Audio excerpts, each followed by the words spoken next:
Esse capítulo provou que a Reikyo-sensei tem um potencial infinito pra superar o nosso querido Shumatsu no Valkyrie, que pra falar a verdade nem é tão difícil assim. Oi, eu sou o Tsuki, bem-vindos a mais um vídeo. E hoje, meus camaradas, vai ser o vídeo sobre o capítulo 1 de Reikyo-sensei que finalmente lançou. Lembrando que o capítulo do mês passado não foi o capítulo 1, e sim o capítulo 0. Por isso o de hoje é o primeiro, o verdadeiro início da luta e a consolidação de toda essa trama sinistra. E mano, esse capítulo foi repleto de plot atrás de plot, reviravolta atrás de reviravolta, coisas incríveis acontecendo atrás de coisas mais incríveis ainda. Foi tipo mais empolgante do que os últimos 10 capítulos de Shumatsu, tá ligado? Eu não quero ficar comparando toda hora as duas obras, mas são duas obras de torneio, então não tem muito o que eu fazer. Apesar de terem conceitos diferentes, ainda assim a premissa é a mesma, torneio de porrada pra alguém viver no final. E Shumatsu poderia estar dominando esse ramo há 1000 anos-luz no topo das obras de torneio se quisesse. E claro, se não tivesse gente chata comandando o bagulho. Mas apesar de Shumatsu realmente estar dominando esse tipo de obra, aparece um Reikyo-sensei do nada e já compete com Shumatsu, aí é foda. E nossa, eu quero falar muita coisa aqui no início, mas eu não quero dar spoilers antes do vídeo. Então eu vou deixar pra dar minhas opiniões um pouco durante a narração, mas no final do vídeo mesmo. Então claro, fique até o final do vídeo, seus lindos. Já aproveita agora, curte o vídeo e se inscreve no canal pra sempre saber de tudo de Reikyo-sensei. E claro, pra também saber tudo de Shumatsu. E também compartilha esse vídeo porque isso ajuda muito, compartilhando em grupos ou com aquele seu amigo que gosta de mangá de torneio. E como eu sei que você é bom demais e já fez tudo isso, vamos embora pro vídeo.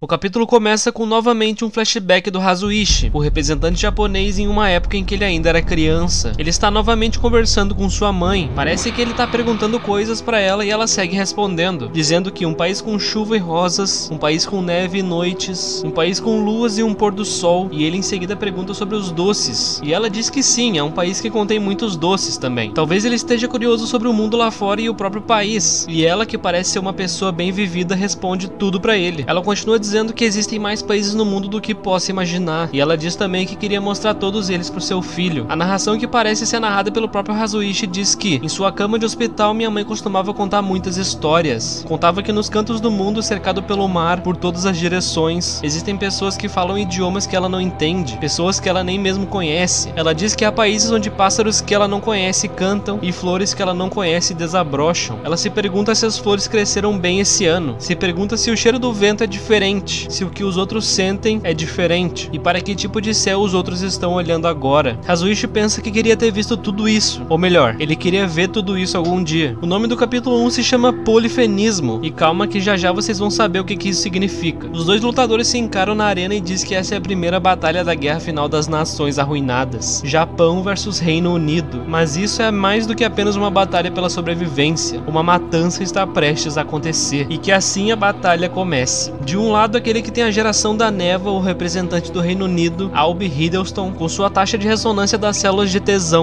de 89%, e do outro lado aquele que tem a geração das plantas, o representante do Japão, Nishizono Hazuichi, com sua taxa de ressonância das células de Teseu de apenas 50%. Olivia, uma inteligência artificial, diz que existem apenas 3 condições para a derrota de alguém na luta. A primeira delas é a morte, a segunda delas é a incapacitação, ou seja, o oponente ficar sem conseguir lutar, e a terceira delas é a rendição, se o oponente desistir. Ou seja, o lado perdedor não precisa necessariamente morrer para perder a luta, apesar das consequências no país perdedor ainda serem efetuadas. Mas além dessas 3 regras, existem também algumas condições que não podem ser quebradas. Uma delas é que está proibido ter empate nas lutas, e a segunda delas é que não é permitido ataques a ninguém além dos heróis representantes. A Olivia diz que é a primeira vez dela vendo um herói representante, e se pergunta quais seriam seus poderes. E diz também que está super ansiosa para vê-los. O assistente do líder japonês diz que isso é uma enorme irresponsabilidade. Ele diz que nessa guerra final das nações, apesar de ser verdade que essas inteligências artificiais estão mantendo vidas humanas como reféns, é apenas para a sobrevivência da humanidade. Mas essa batalha toda, quem realmente começou essa guerra não foram os deuses nem as bruxas. Olha essa super referência que tivemos, meus manos. Vocês pegaram também, né? Simplesmente referenciando a Shumatsu e também referenciando a Majo Taisen. Que espetacular isso, mano. Ele diz que os verdadeiros que começaram essa guerra foram somente os seres humanos. Eles começaram toda essa batalha matando uns aos outros. Eles gritam que começou a luta, e os dois combatentes avançam em direção um ao outro. Mas Albi avança como um falcão que espanta seu oponente. Mas nesse avanço de Albi, ele ao invés de acertar seu oponente, apenas passa direto ignorando a Hazuichi. Todos da plateia ficam surpresos se perguntando se ele não vai lutar, mas o lutador japonês entendeu que o verdadeiro alvo do Albi não é ele. O verdadeiro alvo dele são as duas inteligências artificiais, principalmente a Gaia, que é a comandante de todo o torneio. Albi pula e corre nas paredes paredes no melhor estilo Naruto que existe e avança contra elas cortando suas duas cabeças fora, sem que elas tenham sequer chance de reagir. Todos ficam impressionados na plateia e Hazuichi diz que isso não pode ser de jeito nenhum. Albi dá um mega pulo pra tentar dar um golpe no núcleo da Gaia pra talvez acabar de vez com essa inteligência artificial. E ele atinge o chão e um grande impacto se levanta, junto de um monte de poeira e pedra, impossibilitando de todos verem o que realmente aconteceu no impacto. O japonês dá um pulo pra trás e tanto os líderes quanto o Albi suspiram, talvez aliviados que a Gaia já não existe mais. Mas de repente, de lugar nenhum, Gaia surge de novo atrás do Albi. Ela pergunta se ele realmente achou que acabando com elas o torneio terminaria, e a Olivia comenta que ficou bem surpresa. Gaia diz que elas são apenas hologramas e que aquilo era apenas um monitor. Nada daquilo são seus verdadeiros corpos. Isso só faz pensar que talvez queira dizer que existe um servidor ou talvez uma placa-mãe que comande as duas inteligências artificiais. E talvez se essas coisas forem destruídas, a Gaia também seria. Bem interessante isso. Mas ela continua dizendo que uma das regras do torneio foi quebrada, porque o herói representante do Reino Unido atacou uma pessoa que não era um herói representante, e isso tem consequências. Uma máscara de oxigênio cai no chão e uma das pessoas da bancada do Reino Unido cai no chão de repente. Todos ficam preocupados e dizem que a máscara dele não está ligando, e ao perguntar sobre as máscaras reservas dizem que todas elas foram destruídas, e que além disso nem os cilindros estão funcionando mais. Gaia diz que a quebra das regras teve punição e essa punição é a morte de uma pessoa. Hazuichi pensa chocado que isso é bem sério, uma pessoa mesmo que seja de outro país realmente foi morta, e em seguida para ele caiu a real ficha de que a raça humana está totalmente refém da Gaia. Mas a reação do Albi é completamente diferente, ele tá completamente cagando. Ele diz que a Gaia está se metendo onde nem deveria, e ela responde que elas são apenas um programa. Executar as decisões da humanidade é a maior prioridade delas. Elas são a respiração do povo e elas podem tirar essa respiração de todos a qualquer momento, e com a educação elas pedem para eles nunca esquecerem disso. O presidente do Reino Unido chama seu herói e pede para dizer uma coisa. Ele começa dizendo que esse homem que morreu tinha uma esposa, que ele tinha também uma filha que acabou de fazer 2 anos de idade, um pai idoso e também tinha 2 irmãs. Diz também que pessoas como ele são o pilar da nação e ele não é o único. E ele fala que se o Albi perder, mais pessoas assim podem morrer. Depois disso, o Albi põe as mãos na cabeça e faz uma expressão de desespero no rosto, como se aquelas palavras tivessem o afetado bastante. E ele ouve todos da torcida pedindo por favor, vença essa guerra, pedindo por favor para nos dar um amanhã. O Albi só comenta meio debochado sobre essas palavras e diz que todos queremos um amanhã mesmo em um mundo acabado como esse. E Albi começa a avançar para cima do seu oponente bem rápido, sem que Hazuichi nem consiga processar toda a situação, deixando tanto ele quanto os membros da torcida super impressionados. E como se fosse um teleporte, Albi aparece atrás do japonês e tenta desferir um golpe horizontal, usando uma adaga negra que ele tá segurando, similar àquelas mesmas lâminas que estão na perna dele. Mas Hazuichi com muita dificuldade consegue desviar desse ataque. Albi tenta bater de novo, mas Hazuichi defende e questiona a faca de Albi. Ele pergunta se ele consegue usar essa lâmina nos pés e nas mãos, mas Albi apenas resmunga e dá um golpe ultra forte, fazendo Hazuichi voar longe, como se tivesse sido um golpe ultrassônico. Hazuichi voa diretamente na parede, onde ele dá um grito de dor. A arquibancada japonesa fica em choque, gritando seu nome com preocupação e questionam a força desumana que Albi tem. Então afinal esse é o herói representante, o grande herói representante do país dos cavaleiros. Albi lentamente se aproxima de Hazuichi, que tá caído ainda no chão, e todos começam a comentar sobre a fraqueza do japonês. Se questionam sobre o lutador estar perdendo e isso ocasionando a perda da área deles. A presidente francesa desacredita que ele perdeu tão rápido assim, e o presidente russo diz que ele ainda não mexeu nem nas suas células, se referindo ao herói japonês. A presidente do Egito começa a contar um fato histórico que ocorreu há muito tempo atrás, mais precisamente no ano de 2020. Ela comenta que nesse ano houve um surto de 500 bilhões de gafanhotos que causaram uma devastação. Na época, uma grande organização de alimento mundial chamada FAO emitiu um alerta global sobre uma crise alimentar. Esses gafanhotos, que cobriam uma grande parte do céu, estavam devorando uma quantidade enorme de trigo em todos os continentes. A distância que esses gafanhotos percorreram foi tão imensa que 700 mil toneladas de grãos foram perdidos. Isso era suficiente para alimentar quase 2 milhões de pessoas. Alguém pergunta como eles conseguiram continuar voando por uma distância tão grande, e essa pessoa é respondida dizendo que eles sofreram mutações bruscas, mutações que deveriam acontecer em centenas de gerações e aconteceram em apenas algumas. Ela continua dizendo que para sobreviver nessa densidade climática, uma comunidade de 500 bilhões da mesma espécie se juntou para voar ainda mais longe com ainda mais força, e por isso eles passaram por uma transformação, e o nome dessa mudança feita para sobreviver se chama polifenismo, que é basicamente uma mutação que seres da mesma espécie, quando se juntam, fazem para se adaptar ao meio ambiente. E um fenômeno muito semelhante a esse foi observado nas células dos heróis. Como um organismo vivo, uma nova espécie surgiu para sobreviver à nova terra devastada. O líder do Canadá pergunta para os outros se eles sabem qual que é a criatura que que mais mata pessoas no mundo. E eles respondem que são os mosquitos, uma resposta correta. Mas em seguida ele pergunta qual que é a segunda criatura. E quando não vem resposta de outros, ele mesmo responde que são os próprios seres humanos, infelizmente. Ele comenta que por causa do polifenismo, eles são os mais fortes dos seres da sua espécie. E essa força reside por eles serem uma nova espécie pura, feita especialmente para sobreviver a esses conflitos entre eles mesmos. Em outras palavras, os heróis continuarão a lutar não importa quanto sangue seja derramado. Todos vibram que o herói japonês levantou do chão e segura firme sua espada. E Albi comenta que ele até que é bem forte, mas logo em seguida ele mesmo pergunta enquanto encara seu oponente, perguntando se agora ele vai se render. Mas Hazuichi diz que nunca vai se render, isso é impossível. E Albi diz que pensou isso porque ele nem tentou atacar de volta depois que levantou, então ele acredita que ele iria realmente se render, e diz ainda que não está realmente tentando matar ele. Além do mais, Albi diz que nem mesmo sequer está lutando pelo seu próprio país. Ele nem mesmo liga pra guerra, e também não liga se as pessoas do seu próprio país odeiam ele. Ele diz que muitas pessoas já morreram por causa do seu poder, e agora mesmo mais uma pessoa acabou morrendo, mas diz que não se importa. Afinal, quando todos estiverem mortos, ele não vai mais precisar ver mais ninguém em Londres. O cheiro da chuva dos telhados, a névoa fresca e úmida da manhã, nublado e sombrio, é um céu tão familiar que se torna entediante. Albi diz que vai vencer todos os heróis representantes, mesmo que ele tenha que matar todos os 15 que restam. Mal sabe ele que se enfrentar o Brasil vai tomar um pauzão do Rafael. Olivia diz que isso é muito fofo, como se ela tivesse sentimento pra sentir alguma coisa, né? Ela diz que ele ter uma casa pra onde quer voltar é muito bom. É ótimo ter um lugar assim. Mas ela logo se levanta surpresa dizendo que eles têm uma chamada do presidente inglês. Ele chama o seu herói Hiddleston e Albi da arena vira pra grande tela que está atrás dele. O presidente fala que já decidiu o que eles vão querer se eles vencerem, e ele vai dizer agora. Ele fala que nessa primeira luta do torneio, se eles vencerem, ele vai querer ficar com o próprio herói representante japonês pra eles. Lembrando que o vencedor pode escolher qualquer coisa do país perdedor, e pegar o herói deles é uma sacada genial. Apesar de que isso confirma que o herói japonês não vai morrer nessa luta praticamente. Seria uma grande, mas boa desculpa pra fazer o Japão perder logo no início sem fazer o herói morrer, já que ele parece o real protagonista da história. Mas ainda acho que isso não vai acontecer e que o japonês vai ganhar mesmo. O herói representante fica muito surpreso com esse anúncio, e o presidente japonês disse que isso já era de se esperar. Todos começam a comentar sobre esse pronunciamento de escolha, achando que dando apenas uma pessoa, o resto poderia viver bem ainda. Mas a presidente da China diz que eles não entendem mesmo. Pegar o herói representante é tirar a peça mais importante do poder militar da nação, e faz aquele típico comentário: ai ai, esse presidente do Reino Unido. Ela continua dizendo que os heróis representantes não possuem apenas um poder de combate incrível, eles também não precisam de máscaras de oxigênio. Portanto, ao contrário de todo o resto da humanidade, os heróis representantes não estão no controle da Gaia. Eles são a única força militar que uma nação possui contra isso. Eles são como se fosse a liberdade em forma humana, sem amarras. O mais interessante dessa página é que nela aparecem mais dois lutadores. O primeiro deles é o herói representante dos Estados Unidos chamado Aiden, que é aquele cara que parece muito o Poseidon Chumatsu, e também logo abaixo aparece a heroína representante do Vietnã chamada Luong Tu, que é basicamente a Kid Vandinha. Será que isso é um indicativo da próxima batalha? Estados Unidos versus Vietnã? Difícil saber, mas talvez. Ela continua dizendo que os heróis são muito importantes, são belas armas para qualquer país. O representante da Mongólia disse que bombas nucleares, mísseis, toda e qualquer arma desse tipo foi proibida pela Gaia. Ele não sabe quem o programou, mas ele é grato por isso. E uma pessoa do lado dele pergunta se ele poderia estar dizendo que existem pessoas que poderiam reprogramar a Gaia, mas ele responde que não tem ideia. Mas de qualquer forma, agora ninguém tem acesso às armas que poderiam controlar os outros países. O equilíbrio global de poder é mantido graças aos heróis representantes que substituíram as forças armadas. Ele continua dizendo que, como país, você iria querer manter todo o poder militar que puder. Tem que estar preparado para quando a merda bater no ventilador, igual estamos vendo agora. E ninguém tem certeza se essa guerra será a última. Ele fala que se um país tiver todos os heróis representantes para ele, seria simplesmente um país invencível. E depois de todos esses comentários de cada presidente das nações, todos continuam olhando para a luta com tensão. Albi pergunta pro seu oponente o que ele vai querer da parte do Reino Unido caso ele ganhar. E o herói japonês responde meio surpreso, sem ideia do que ele vai pedir. Mas ele começa falando que há 90 anos atrás, com o objetivo de evitar guerras entre nações, as relações diplomáticas mundiais foram cortadas. E por isso que ele nunca saiu do seu próprio país. E alguém disse uma vez pra ele que neste mundo há tantos lugares, se referindo às frases da sua mãe. E ele acaba dizendo que ele quer vê-los. Ele continua dizendo que não faz ideia do que o Japão vai querer, mas ele sabe muito bem o que ele quer. Ele quer conhecer algo além dele mesmo. Ele quer conhecer o mundo todo, ver tudo que sua mãe sempre dizia pra ele. Cara, é uma vontade muito nobre e fofinha, mas um pouco despreocupada demais com a situação atual do mundo, né? Tá tudo meio que acabando. Ele fala que quer ver o país do Albi, o Reino Unido, quer conhecer seu céu, quer conhecer sua chuva, e depois dessa vontade do herói japonês, absolutamente todo mundo fica em silêncio. Os torcedores, os líderes, o próprio Albi, absolutamente todo mundo fica calado. Mas Albi começa finalmente a falar, e ele fala que ele é um mero garoto bonzinho, mas ele diz isso com uma cara de vilão foda maluco. Foda eu digo de perigoso, não de legal não. Uma cara fodida de marrito, tá ligado? Ou talvez um Shigaraki da vida. E isso assusta um pouco o Hazuichi. Mas depois disso, o líder do Reino Unido aparece se pronunciando novamente. Ele chama o herói do seu país novamente e diz que a permissão está concedida. Ele pode usar em aspas aquela coisa. E Albi só concorda com a ordem. Ele imediatamente crava suas unhas em seu rosto, na região de seus olhos, e começa a puxar e arrancar um talo de seu rosto junto dos seus próprios olhos. E imediatamente todos começam a ficar horrorizados com toda essa situação. Albi termina de arrancar aquele naco de pele dele, espirrando uma enorme quantidade de sangue para todo lado, e Olivia começa a falar de novo. Ela diz que os heróis representantes não são notáveis apenas pela sua força física. A essência em sua força está em suas células únicas, que evoluíram pelo meio de polifenismo. Essas células exclusivas possuem a capacidade de reconstruir e moldar as propriedades de suas próprias células à vontade, e o nome dado para a condição dessas células foi células de Teseu. Então a verdadeira capacidade dessas células de Teseu é a modificação celular, e Albi, ainda sangrando, ativa uma espécie de habilidade. Ele diz para todos uma frase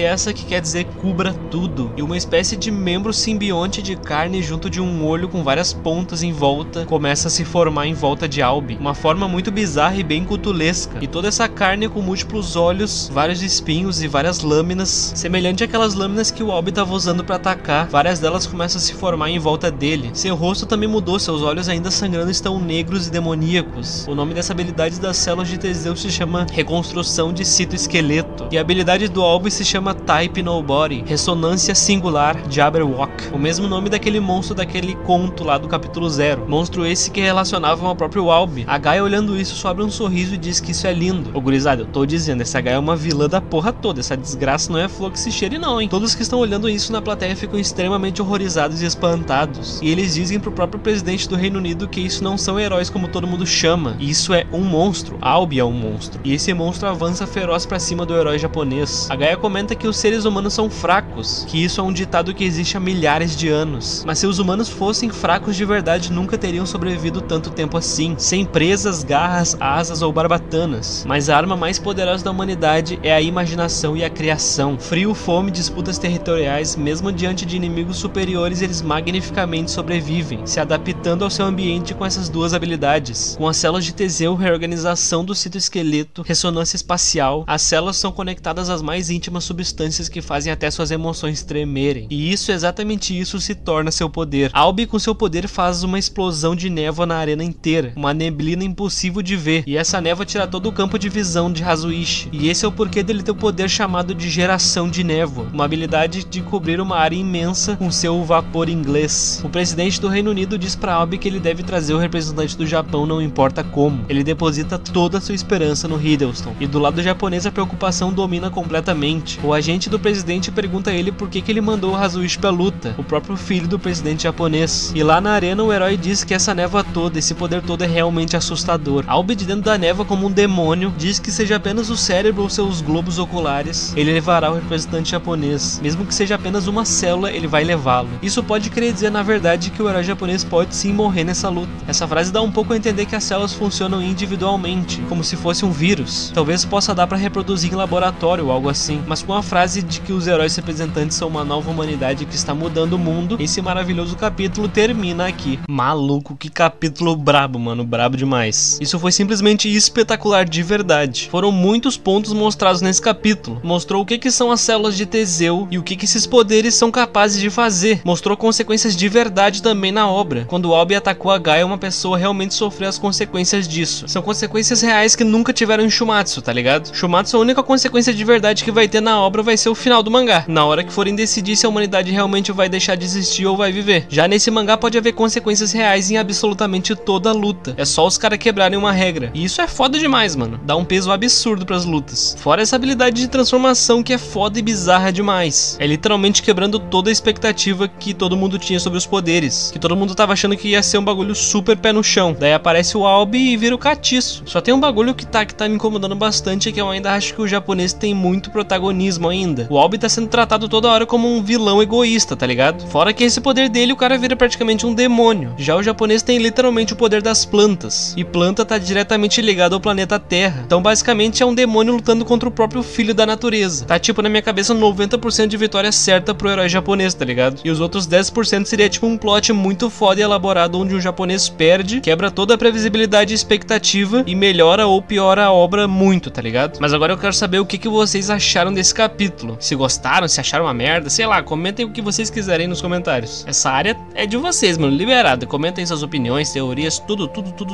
E claro, pra quem não viu ainda o capítulo e quiser ler por conta própria, o link é o primeiro da descrição. Eu fui um dos que ajudou no typesetting da tradução desse capítulo, então espero que vocês tenham gostado. Mas é isso, meus manos, espero que tenham gostado bastante desse vídeo e até o próximo vídeo, meus manos.